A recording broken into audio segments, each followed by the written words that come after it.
Hello guys, नमस्कार। आप सभी का स्वागत है इस सेशन में। मैं हूं रवि बजाज और जैसा कि आप जानते हैं हम अभी टेंसेज ही कर रहे हैं पूरा डिटेल में जाकर। अभी तक हमने प्रेजेंट टेंस को ख़त्म किया, फिर उसका कॉम्बिनेशन ऑफ टेंसेज सीखा, फिर हमने पास्ट टेंस को भी किया और उसका कॉम्बिनेशन ऑफ टेंसेज वाला पार्ट हमने किया।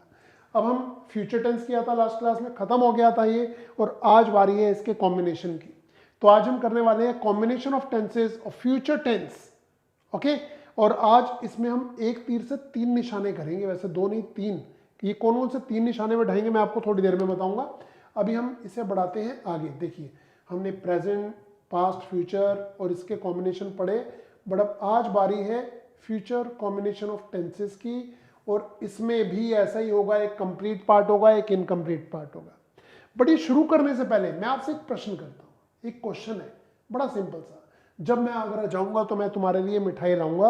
मैं कमेंट्स में वेट कर रहा हूं, आप इसकी इंग्लिश बनाओ पहले, जल्दी जल्दी। जब मैं आगरा जाऊंगा तो मैं तुम्हारे लिए मिठाई लाऊंगा। कौन सा टेंस कहाँ कैसे फिट बैठेगा? लाने की इंग्लिश ब्रिंग होती है, जाने की इंग्लिश गो होती है, बाकी सबको आता ही है। तो जल्दी बताइए इस सेंटेंस की इंग्लिश क्या बनाएंगे। मैं आपको 30 सेकंड दे रहा हूं, सोचिए सोचिए सोचिए।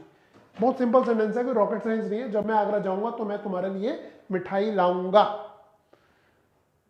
बनाइए बनाइए। बच्चे कुछ बना रहे हैं तो क्या बना रहे हैं, सोचिए, बनाइए।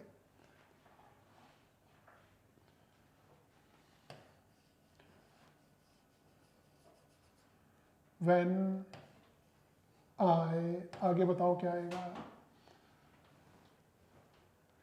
तो बस आपका समय समाप्त हुआ। आप इसकी इंग्लिश हम बनाएंगे, परंतु पहले इसका रूल सीखेंगे। इसका नियम क्या है, इसका रूल क्या है। देखिए, मैं सबसे पहले आपको एक चीज बताना चाहूंगा कि इसमें जो कंप्लीट पार्ट है वो है मैं तुम्हारे लिए मिठाई लाऊंगा, और इनकम्प्लीट पार्ट है जब मैं आगरा जाऊंगा तो। ठीक है, अब कंप्लीट पार्ट और इनकम्प्लीट पार्ट में फ्यूचर है। देखिए, प्रेजेंट पास्ट को भी भूल जाइए आप, अभी हम फ्यूचर की बात कर रहे हैं।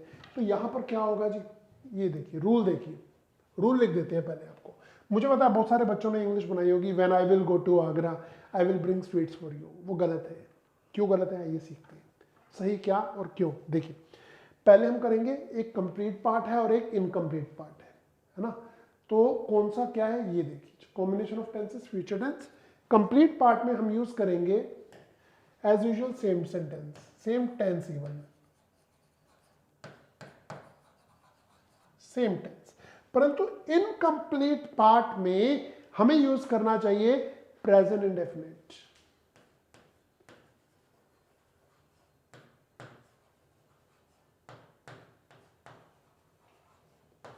ये ठीक है। तो इसे देखते हुए हम इन सबकी इंग्लिश बनाएंगे आपके साथ। इस रूल को लिखिए, कंप्लीट पार्ट में सेम टेंस यूज होगा, इनकम्प्लीट पार्ट में प्रेजेंट इंडेफिनिट टेंस यूज होगा। Now how to use it, look.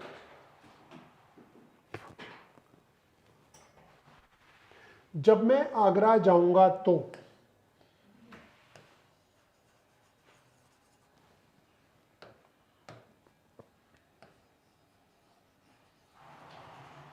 when I go to Agra, comma. ये जो तो है ना, तो के लिए आपको देन लगाने की जरूरत नहीं है। और वैसे भी एक रूल होता है इंग्लिश का, जब एक सेंटेंस की शुरुआत व्हेन से हो ना, तो उसके दूसरे वाले पार्ट में देन नहीं आना चाहिए। ऐसा देखा गया है कि अगर आप मैथ्स की बुक्स पढ़ रहे हैं, आप साइंस की बुक्स पढ़ रहे हैं, तो व्हेन के साथ देन का इस्तेमाल उसमें हो जाता है। There grammar is not good. वो कॉन्सेप्ट की बात करते हैं मैथ्स वाले और साइंस वाले। बट आप फिजिक्स, केमिस्ट्री या बायो तो पढ़ नहीं रहे हैं, ठीक है। साइन कोस, टेन कोस, एक्सेक कोड तो पढ़ नहीं रहे हैं। तो इसलिए आपको इंग्लिश सीखनी है, तो व्हेन से जब कोई सेंटेंस शुरू होगा तो दूसरे पार्ट में सिर्फ कोमे से काम चलाते हैं। और अगर आप इंग्लिश बोल रहे हैं तो कोमा तो बोलेंगे नहीं, तो आप वहां थोड़ा सा पॉज लेते हैं, रुक जाते हैं। When I go to Agra, ऐसे रुक जाते हैं, फिर अगला सेंटेंस बोलते हैं। So when I go to Agra I will bring sweets for you. ये रहा आपका sentence. So when I go to Agra I will bring sweets for you. अगर आपने इसे ऐसे बनाया होता, when I will go to Agra, तो ये गलत होता, क्योंकि वो आपने हिंदी की इंग्लिश बनाई होती कि जाऊंगा, जाऊंगा तो यहाँ लगा दो विल, बट ये इनकम्प्लीट पार्ट है। और याद रखिएगा पूरी इंग्लिश में इनकम्प्लीट पार्ट में कभी भी विल नहीं लगता, ना विल लगता है, ना शैल लगता है, ना वुड लगता है। आज हम जो कर रहे हैं, मैंने कहा था आज हम एक तीर से दो नहीं 3 निशाने करेंगे। तो दोनों और तीनों निशाने समझ लीजिए क्या है। देखिए, एक तो ये है कि हम कर रहे हैं कॉम्बिनेशन ऑफ टेंसेस, इसका दूसरा नाम कंडीशनल भी है, हम कंडीशनल भी कर रहे हैं। हिंदी में जब भी कोई वर्ड, कोई सेंटेंस जब से शुरू होगा या अगर से शुरू होगा, जिसे आप यदि भी कहते हैं, मतलब इफ या व्हेन से शुरू होता है, वो हमेशा एक शर्त लगा रहा होता है, कंडीशन होती है। कहता है अगर भारत मैच जीत गया तो मैं आपको पार्टी दूंगा, मतलब कब पार्टी देगा, एक कंडीशन है, भारत मैच जीतेगा तो। अफगानिस्तान जीतेगा तो नहीं देगा, ठीक है ना। अगर श्रीलंका जीतेगा तो भी नहीं देगा, शर्त यह है कि भारत जीतेगा तो पार्टी होगी। तो एक कंडीशन है, एक शर्त है, और यहां से बन गया कंडीशनल। तो कंडीशनल जितने भी वर्ड्स होते हैं, मैं आपको ये वर्ड्स बताता हूं, ये कौन कौन से वर्ड्स हैं जिन्हें हम कंडीशनल वर्ड्स कहते हैं। देखिए जी, ये कौन कौन से वर्ड्स हैं जिन्हें हम कंडीशनल्स कहते हैं। ये है वो वर्ड्स, इन सबको हम कहते हैं कंडीशनल वर्ड्स। इन सब वर्ड्स को नोट कीजिए, मैं आपको सभी के हिंदी मीनिंग बता रहा हूं। इनके बाद कभी भी, इनके बाद क्या होता है, इनके बाद कभी भी विल, शैल और वुड नहीं आता है, ये नोट कर लीजिए। मैं आपको पूरा समय दे रहा हूं, इन वर्ड्स को लिखिए एक बार। इफ, यदि, इफ का मीनिंग क्या है, यदि। व्हेन, जब। अब एक बहुत बढ़िया वर्ड आ रहा है जिसमें आप कंफ्यूज हो सकते हैं, वो है प्रोवाइडेड। ये प्रोवाइडेड वो नहीं है प्रदान करना, प्रोवाइड करना वर्ब नहीं है ना। तो ये एक कंडीशनल वर्ड है हमारे लिए, जिसे कंजंक्शन की तरह यूज होता है। इसका मीनिंग होता है बशर्ते। क्या है इसका मीनिंग, बशर्ते, प्रोवाइडेड। फिर आता है as long as and so long as, इन दोनों का मेन सेम मीनिंग है, सॉरी।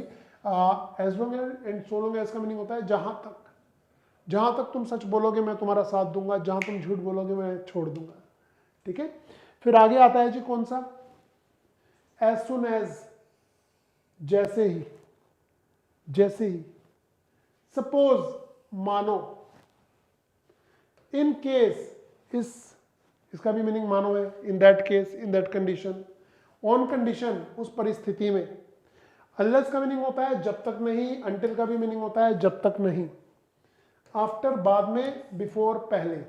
ये जो वर्ड्स आएंगे तो आपको इनके बाद विल, शैल और वुड नहीं लगाना है, और अगर आपने लगाने की कोशिश की तो आपका सेंटेंस हो जाएगा एकदम गलत।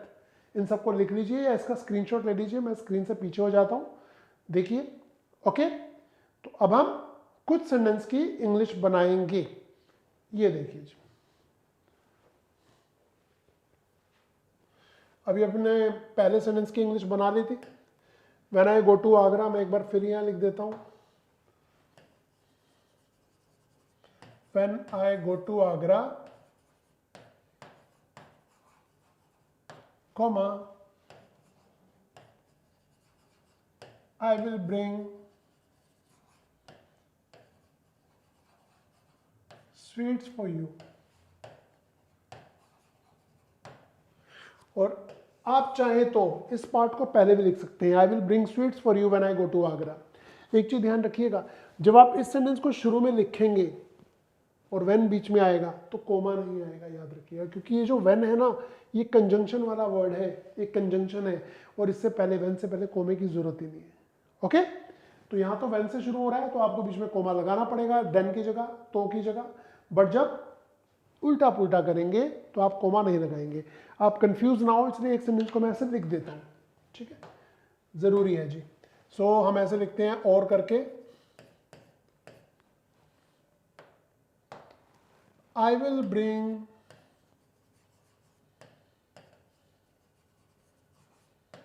Sweets for you when I go to Agra, when I go to Agra, correct, ये सेंटेंस बिल्कुल सही है। अच्छा कह रहा है अगर मैं ना गया तो कुछ नहीं लाऊंगा, बनाओ जी। अगर मैं ना गया, मैं आपसे पहले जानना चाहता हूं इस पार्ट में आप कौन सा टेंस यूज करने वाले हैं। अगर मैं ना गया तो इसकी इंग्लिश बनानी है, ये इनकम्प्लीट पार्ट है। अभी अभी हमने क्या लिखा था, इनकम्प्लीट पार्ट में कौन सा टेंस यूज करना चाहिए, प्रेजेंट इंडेफिनिट टेंस। उसे देखते हुए हम क्या करेंगे, if I don't go, if I will not नहीं होगा, if I don't go comma मैं कुछ नहीं लाऊंगा, आई विल ब्रिंग नथिंग, ये भी सही है, आई विल ब्रिंग नथिंग, या ऐसे कर दो, आई विल नॉट ब्रिंग एनीथिंग, ये भी सही है, ये भी सही है, ये भी सही है। अच्छा अब एक और सेंटेंस देखेंगे आप, थोड़ा टेंस चेंज करते हैं। मेरे स्टेशन पहुंचने से पहले गाड़ी छूट चुकी होगी, तो भाई गाड़ी छूट चुकी होगी इज फ्यूचर परफेक्ट टेंस, हम कैसे बनाएंगे, the train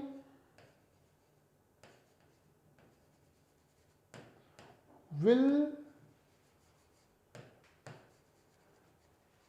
have left, the train will have left, train छूट चुकी होगी कब, मेरे स्टेशन पहुंचने से पहले, बिफोर, कॉमा नहीं लगाएंगे, बिफोर आ रहा है ना, कंडीशनल वर्ड है before, before I reach the station. लो जी आपका सेंटेंस हो गया एकदम सही। सोचिए, विचार कीजिए, कोई डाउट है तो कमेंट्स में पूछ सकते हैं आप, कम ऑन, कोई भी डाउट है आप पूछ सकते हैं, कोई कमेंट करना चाहे आप कर सकते हैं। So the train will have left before I reach the station, मेरे स्टेशन पहुंचने से पहले गाड़ी छूट चुकी होगी। ओके, इज इट क्लियर, हम चल सकते हैं आगे, इसका स्क्रीनशॉट ले सकते हैं आप, बढ़ते हैं आगे। सो कुछ और सेंटेंसेस जो हमें बनाने चाहिए, जैसे कि ये देखिए, अगर राजू पास हो गया तो वह हमें पार्टी देगा, ये कंडीशनल है कि राजू पास होगा तो पार्टी देगा, फेल होगा तो नहीं देगा, ठीक है। ओके, तो कैसे बनाए जी, if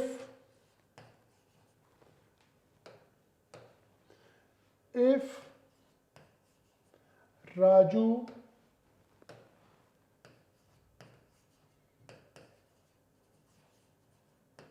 पासिस, भाई राजू कौन है, थर्ड पर्सन सिंगुलर है तो ईएस तो लगेगा ना, बट मैं आपको एक और बहुत बढ़िया वर्ड दे देता हूं पास की जगह, जो आपको यूज करना चाहिए, वो होता है पासिस की जगह लिख दो, मतलब पासिस तो सही है ही है, इसकी जगह लिख दो get through.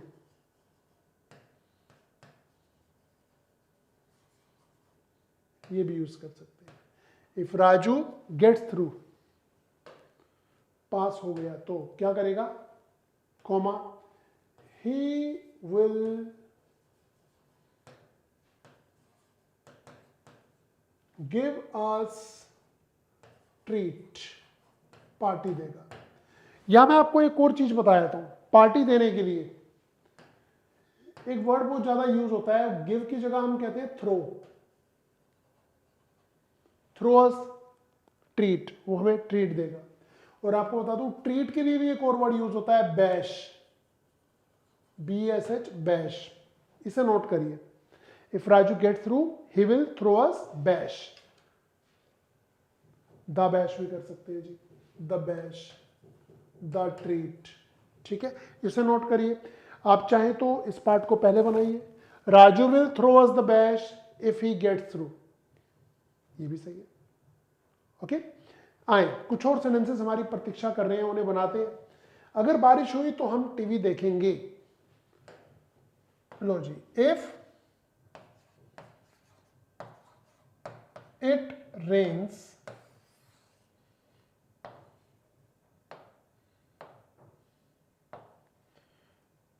if it trains, comma हम टीवी देखेंगे, वी विल वॉच टीवी, हम टीवी देखेंगे, वी विल वॉच टीवी। या आगे पीछे करना हो तो कैसे करेंगे, we will watch TV if it rains. Okay fine. चलिए एक 6 नंबर सेंटेंस को जरा देखिए और खुद बनाइए, और बना सकते हैं तो कमेंट में मुझे बताइए। अगर बारिश ना हुई तो हम क्रिकेट खेलेंगे। बनाओ जी बनाओ, मैं वेट कर रहा हूं आप सबकी। बनाइए, क्या इंग्लिश बनाएंगे? अगर बारिश ना हुई तो हम क्रिकेट खेलेंगे। आई एम वेटिंग, बनाइए जी बनाइए।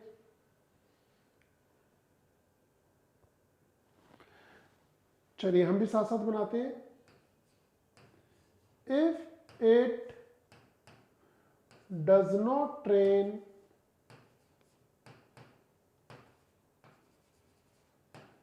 कॉमा हम क्रिकेट खेलेंगे,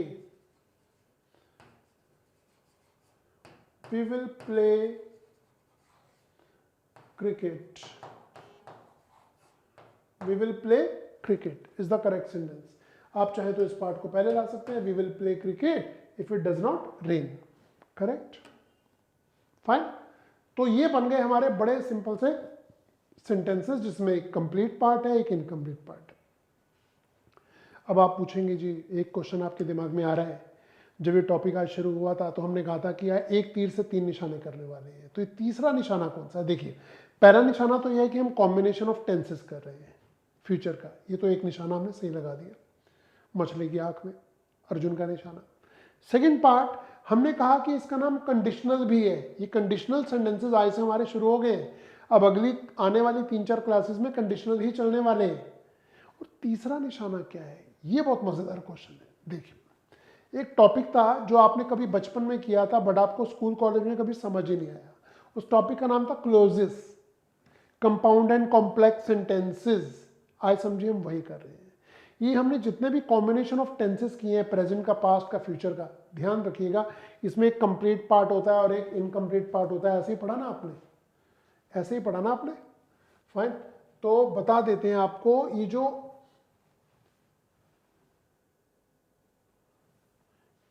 कंप्लीट पार्ट होता है,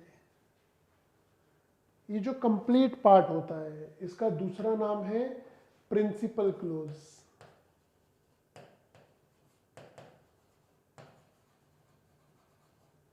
और जो इनकम्प्लीट पार्ट होता है, इसका मीनिंग होता है ये डिपेंडेंट क्लोज है।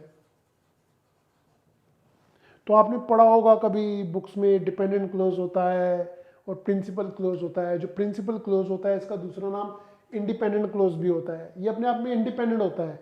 अगर मैं कहूँगा जी मैं आगरा जाऊँगा, तो इसके साथ हमें कुछ भी लगाने की जरूरत नहीं है। बट जब मैं ये बोलूँगा जब मैं आगरा जाऊँगा, तो ये इनकम्प्लीट पार्ट है, ये प्रिंसिपल क्लोज नहीं है, ये डिपेंडेंट क्लोज है।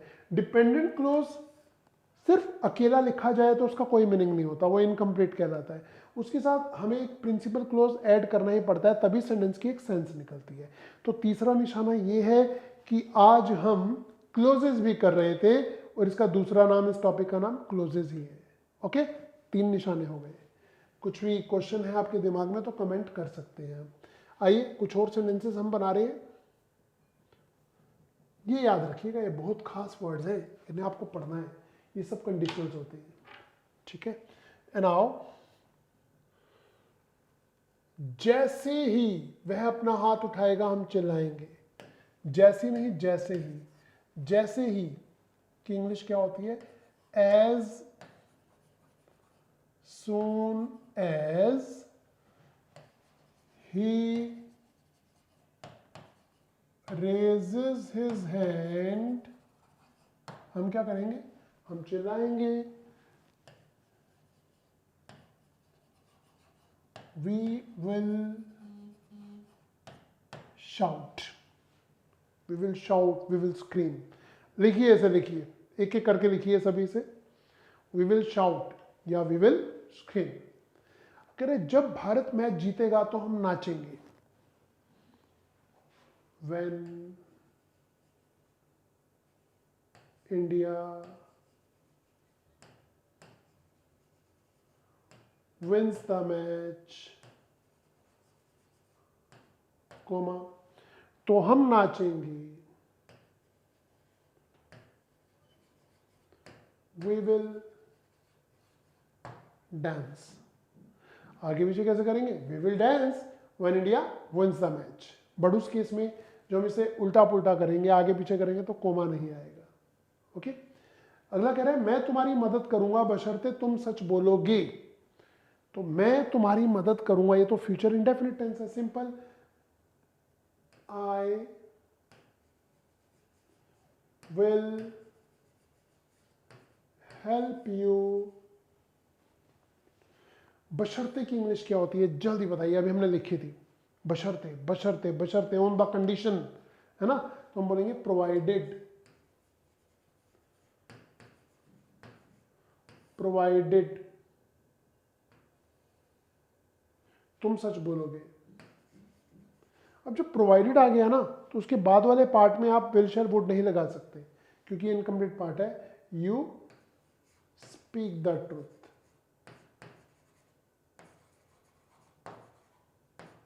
You speak the truth is correct English.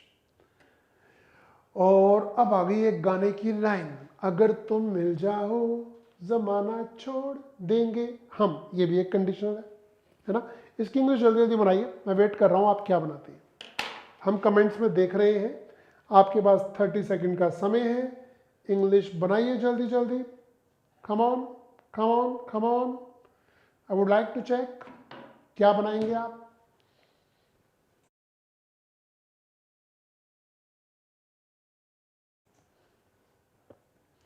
अगर तुम मिल जाओ जमाना छोड़ देंगे हम, थोड़ा ऊपर कर देते हैं हम। टिंग टिंग टिंग टिंग टिंग टिंग टिंग टिंग टिंग टिंग, बनाया जी, हम बनाते हैं। अगर तुम मिल जाओ, इसका मतलब क्या है? मिलना क्या, मीट छोड़ना होता है, रास्ते में मार्केट में मिलोगे और हम जमाना छोड़ देंगे, मतलब हम मर जाएंगे, क्यों छोड़ेंगे, ना मिलो तुम, है ना। एक्चुअली ये सॉन्ग की लाइन है, जितनी सॉन्ग और पोइट्री होती है ना, इसमें एग्जैक्टली मीनिंग की तलाश की जाती है कि वो कहना क्या चाहता है। तो यहां कभी कुछ और ही कहना चाहता है, कह रहा है अगर, तो इफ से बनाते हैं, if you come into my life, if you come into my life, अगर तुम मेरी जिंदगी में आ जाओ तो हम क्या करेंगे? I will ignore society, हम समाज को इग्नोर कर देंगे, उन्हें इंपॉर्टेंस नहीं देंगे, मतलब हम सारी इंपॉर्टेंस आप ही को दे देंगे, उन्हें नहीं देंगे। ठीक है, सो ये गाने की लाइन है जो हमने यहाँ ली, क्यों ली? क्योंकि ये कंडीशनल सेंटेंस है। अगर तुम मिल जाओ जमाना छोड़ देंगे हम, if you come into my life I will ignore society, जमाना छोड़ देंगे हम। ठीक है जी, ये था हमारा फ्यूचर कॉम्बिनेशन। अब आपने क्या किया, आपने क्या करना है जी, आपने इसकी प्रैक्टिस करनी है, क्योंकि अब हम कराएंगे इसकी बहुत सारी एक्सरसाइजेस पूरे टेंसेस की। ठीक है, इसमें कंडीशंस भी होंगे, कंडीशन नंबर 1 भी होगा, प्रेजेंट भी होगा, पास्ट भी होगा, फ्यूचर भी होगा, स्टेटिव वर्ब्स भी होंगे। फिर हम देखेंगे कितना मजा आएगा, देखिएगा। जैसे कि अब मैं आपको ये बताने वाला हूं कि आपके एग्जाम में किस तरह से प्रश्न आते हैं। देखिए, अगर हम ऐसे बोलें,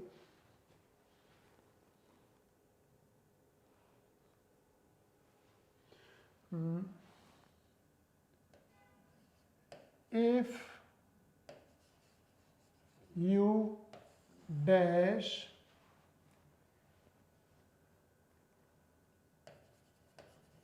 into my life I will be happy, suppose ये सेंटेंस है, I will be happy।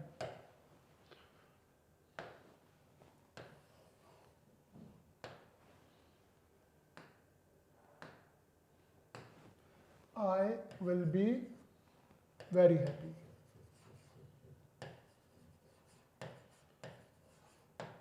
ठीक है जी, अब वो हमसे क्या पूछना चाह रहा है जी, वो हमसे पूछना चाह रहा है कि ये फिलअप में क्या आएगा, आपको बताना है इस फिलअप में क्या आना चाहिए।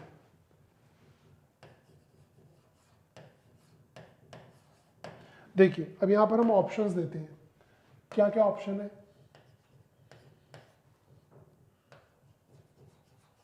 विल कम,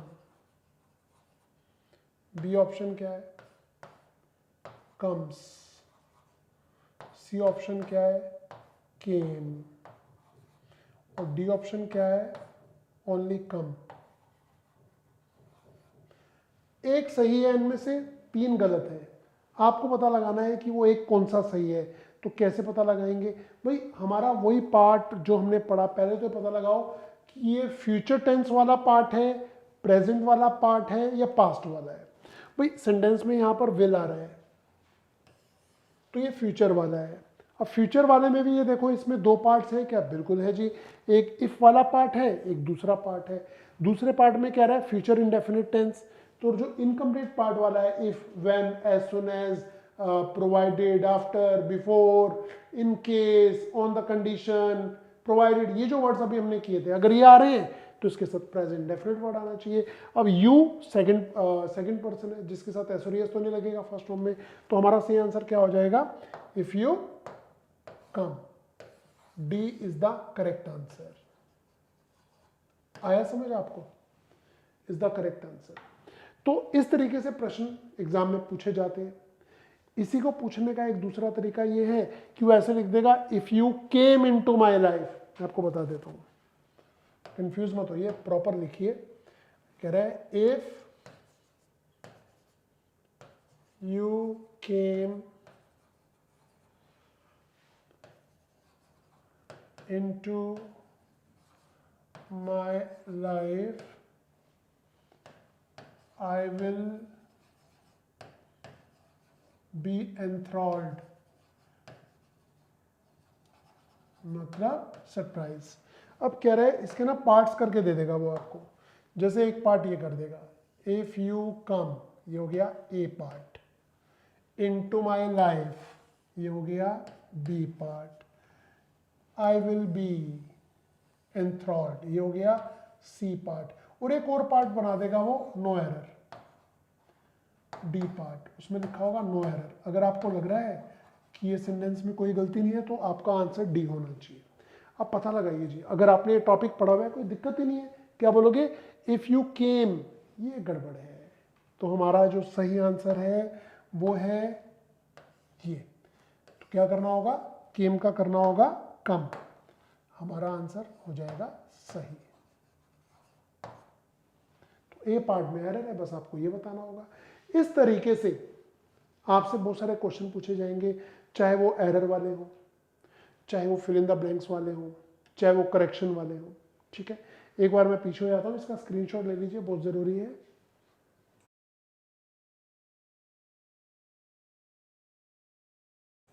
फाइन, ले लिया जी। मैं एक और सेंटेंस आपको लिख के बता देता हूँ कि जब इस तरह के क्वेश्चन पूछे जाते हैं तो एक और चीज का आपको ध्यान रखना होता है। क्या, पहले तो ये पता लगाना है इसी तरह के सेंटेंसेस में विल को पकड़ना बहुत जरूरी है। विल का मतलब है कि वो फ्यूचर की बात कर रहा है। भाई ऐसा ना हो आप सभी में फ्यूचर ही देखते रहो, एक प्रेजेंट का कॉम्बिनेशन भी तो होता है, एक पास्ट का भी तो होता है, एक फ्यूचर का भी है, जो आज हमने किया है। प्रेजेंट पास्ट के हमने पहले कर लिए थे, है ना। एक और सेंटेंस लिखते हैं,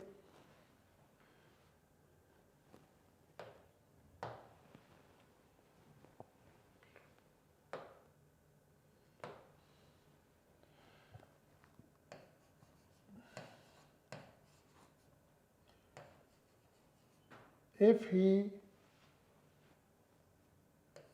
dash money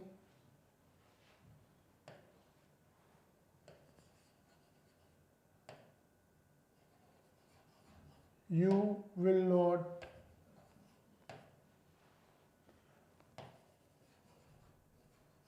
entertain him। हमारे पास यहाँ कुछ ऑप्शन दे दी गई हैं, आप पता लगाइए क्या पता लगाएंगे जी, क्या आंसर होना चाहिए। Demand, demanded, demands, will demand. बताइए जी, ए बी सी या डी, सही आंसर क्या है? जल्दी बताइए, सही आंसर क्या है? If he dash money you will not entertain him, अगर वो आपसे पैसे मांगेगा तो आप उसे बिल्कुल भी नहीं देंगे, एंटरटेन नहीं करेंगे। तो यहाँ ही आ रहा है ही, तो ही के साथ क्या हो जाना चाहिए जी? आपका सही आंसर हो जाएगा यहाँ पर डिमांड्स। अगर आई होता तो फिर डिमांड होता, यू होता तो डिमांड होता, दे होता तो डिमांड होता। कुल मिलाकर मैं आपको प्रेजेंट इंडेफिनिट की याद दिला रहा हूँ इस पार्ट में, क्योंकि अगला पार्ट तो फ्यूचर इंडेफिनिट का है ही, तो ये बन जाता है प्रेजेंट इंडेफिनिट। तो प्रेजेंट इंडेफिनिट को ढंग से पढ़ के आइएगा, अगली क्लास में हम इसकी खूब प्रैक्टिस करने वाले हैं। ठीक है, फाइन। तो आज के लिए बच्चों इतना ही, मिलेंगे अगली क्लास में। याद रखिएगा बहुत सारी प्रैक्टिस करनी है हमें, ओके? किसकी? पूरे टेंसेस की। अभी तक के लिए इतना ही, thank you very much, bye bye, take care, good night and happy learning.